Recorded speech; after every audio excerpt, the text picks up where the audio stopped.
from Health, Food and More here.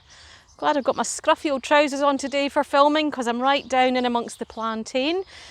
This is a plant that probably all of you will recognise because it is classified as a weed, but it's a really important medicinal weed to us.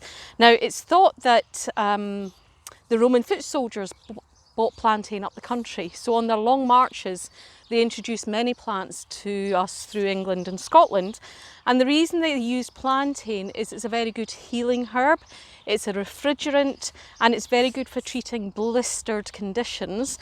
And what I learned about plantain when I was in herbal school was that the Roman foot soldiers would bind their feet with this plant and it would help to stop them getting blisters when they were on long marches. Now that's something I've tried myself. I always try and practice what I preach, and I have used these when I've been wearing new walking boots and feeling that rub that makes me think I'm going to get a blister later on, pack them into my socks and voila, no blisters. So it does seem to work very well for that.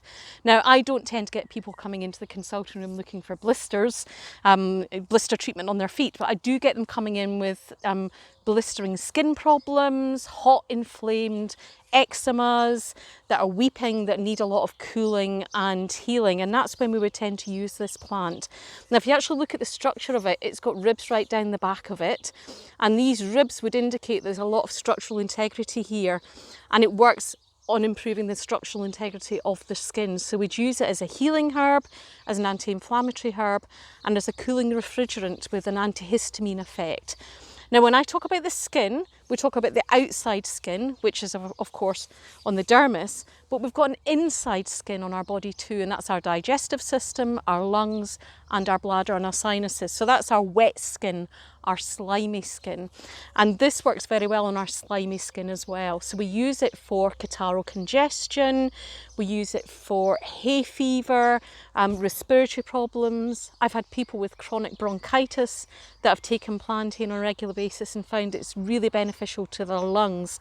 So just like on the outside of the body, if it's inflamed and angry and itisy, full of inflammation, then we would tend to use it on the inside of the body for the same sort of things. So we're looking at bronchitis, sinusitis, gastritis, or cystitis. Any of these conditions where we're seeing inflammation can respond really, really well to this plant.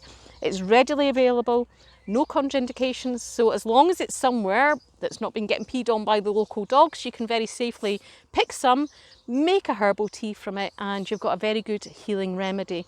And the other thing that you can do is you can actually pick the seed heads as well. Now these can be boiled and they make a nice mushroom flavoured stock that you can then use for soups, or you can dry it and then grind it down and use it in things like breads as well, or crackers, just to give you a little bit of extra nutrition. So very versatile plant for you and very, very readily available.